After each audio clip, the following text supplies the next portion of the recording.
আসসালামু আলাইকুম ওয়া রাহমাতুল্লাহি ওয়া বারাকাতুহু। সম্মানিত দেশবাসী, আমি cancer specialist doctor SM. Sarwar. আপনারা জানেন যে সারা ওয়ার্ল্ডে ডাক্তাররা বলেন ক্যান্সার হলে আনসার নেই। ক্যান্সার হলে আমরা সাময়িকভাবে চিকিৎসা দিয়ে থাকি, একসময় ক্যান্সারের মৃত্যু হয়, এটাই মেনে নিতে হয়। বিশেষ করে allopathic, homeopathic, Unani, Ayurvedic, herbal সব ডাক্তাররাই একমত যে ক্যান্সার মানে মরণবিধি। এমনকি আমাদের চিকিৎসা বৈজ্ঞানিক যিনি মহামান্য হেনিম্যান এবং ইবনে সিনা, তাদের বক্তব্য যে আমরা ক্যান্সার সম্পর্কে সফল হতে পারিনি, আরো গবেষণা চালাইতে হবে। এমত অবস্থায় আল্লাহর অশেষ রহমতে আমি ক্যান্সার গবেষক ডাক্তার এস.এম. সারওয়ার বললি যে ক্যান্সার হলে আনসার নেই, সেই কথার কোনো ভিত্তি নেই। ক্যান্সার সম্পূর্ণরূপে সুস্থ হয়। বিশেষ করে আপনারা ক্যান্সার গবেষক অধ্যক্ষ ডাক্তার এস.এম. সারওয়ার ইউটিউবে সার্চ করলে আপনারা কয়েক হাজার ক্যান্সার রোগীর সুস্থতার প্রমাণ পাবেন। বিশেষ করে আজকেও একজন ক্যান্সার রোগীকে আপনাদের সামনে পরিচয় করে দিচ্ছি। উনি সেই মরণ ব্যাধি থেকে সুস্থ হয়েছেন আজ থেকে আরো 2 বছর পূর্বে। বিশেষ করে কিভাবে অসুস্থ হয়েছিলেন, কিভাবে সুস্থ হলেন, কোথায় কোথায় চিকিৎসা করলেন এবং কিভাবে সুস্থ হয়েছেন আমরা তার নিজের মুখে শুনবো। আপনার নাম? নাজমা আক্তার। আপনার স্বামীর নাম? নজরুল ইসলাম। আপনার গ্রামের বাড়ি? ভোলা। আপনার ভোলার মূল গ্রামের নামটা কি? চরবেশন। Post office? আঞ্জুরহাট। থানা? শশীভূষণ। জেলা হলো ভোলা। আচ্ছা, আপনি প্রথম ডাক্তারের কাছে কেন গেছিলেন এবং কিভাবে টেস্ট করে কি অবস্থায় আসছেন এবং কোথায় কোথায় চিকিৎসা করছেন, কিভাবে সুস্থ হয়েছেন? আমি প্রথম ডাক্তারের কাছে গেছি, পিজিতে গেছিলাম।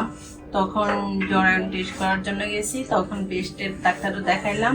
পরে বলছে আপনার বেস্টের সমস্যা আছে, ইমার্জেন্সি আলট্রাসাউন্ড করে। তখন আমি ওখানে গেছি, ওখানে যাইয়া আলট্রাসাউন্ড করতে পারি না, ওদের টাইম নিয়েছে 1 মাসের জন্য। তো আমি হাজবেন্ডের কাছে ফোন দিয়েছি, বলছে তুমি তাড়াতাড়ি চলে আসো, আমরা প্রাইভেট ভাবে দেখাবো। তারপর 10 নম্বর পপুলারে দেখাইছি। দেখানোর পরে উনি আমাকে ওষুধ দিয়েছে। ওষুধ দিয়ে বলছে যে আপনি খান, 2 মাস পরে আমার সাথে দেখা করবেন। তখন ব্রেস্টে কি প্রবলেম হইতো? কোনো প্রবলেমে হয় না। তারপরে বলছে যে উনি বলছে যে কমলার খোসার মতন যদি হয়ে আসে তাহলে সাথে সাথে আপনি দৌড়ে আসবেন আমার কাছে। তো আমার হয় না। তারপর আমি 2 মাস পরে আসলাম। আসার পরে অনেক টেস্ট করাইছে, ধরা খায় না।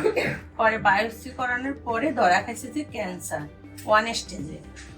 পরে পরামর্শ নিয়ে তারপর অপারেশন চিকে নিয়েছে, বেস্ট দেওয়া হয়েছে।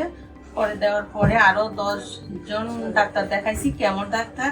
কেউ বলেছে যে ওষুধ খাইলে ভালো হয়ে যাবে, আর কেউ বলছে যে কেমো দেওয়া লাগবে, আর কেউ বলছে থেরাপি রেডিওথেরাপি লাগবে। পরে আমার হাজবেন্ডের ডিসিশন নিয়েছে কেমো দেওয়ার জন্য। 6টা কেমো দেওয়ার কথা ছিল, আমি 3টা দিয়ে তারপরে আর দিই না দেওয়ার পরে আমি এই ওষুধ খাইছি। তারপরে আমি ইন্ডিয়া পাসপোর্ট করি, ইন্ডিয়া গেলাম, আমার কলকাতা গেছি, ওখানে ডাক্তার দেখাইছি। আমি সম্পূর্ণ রিপোর্ট নিয়ে গেছি। বলছে যে বাংলাদেশের ট্রিটমেন্ট চলবে, আপনি তো বেস্টটা নিয়ে আসেন না। ওটা নিয়ে আসলে আমরা বুঝতে পারতাম যে ক্যান্সার কোন পর্যায়ে চলে গেছে। তারপর ওখানে আমি আবার সরকারিভাবেও দেখাইছি, ফুল বডি আমারে চেক আপ করতে বলছে। পরে আমি আর পড়াই না, বাংলাদেশে চলে আসছি। আসার পরে আমার এক ভাইনার শ্বশুর ঢাকা মেডিকেলে থেকে ওনাকে ফেরত দিয়েছে। পরে আপনার ট্রিটমেন্টে উনি ভালো হয়েছে। তারপরে ওনার বাড়ি কোথায়? ভোলা। ভোলাতে। হ্যাঁ। ওনার নাম কি? ওনার নাম আলমগীর নাকি? হ্যাঁ আলমগীর। মাকসুদ ভাই চিনে। তখন উনি আমাকে এখানে ঠিকানা দিছে। তারপরে আমি আইসা আপনার থেকে ওষুধ নিয়ে খেলাম। এই 2 বছর হয়েছে, আমি এখন ভালো ইনশাল্লাহ। আপনার চিকিৎসা ছাড়া হয়েছে কতদিন ধরে? ওই চিকিৎসা কতদিন করা হয়েছে আমার এখানে? আপনার এখানে আমি 6 মাস রেগুলারে ওষুধ নিয়ে খাইলাম। তারপরে মাঝে মাঝে একটু সমস্যা হলে আইসা দেখাই ওষুধ নিতাম।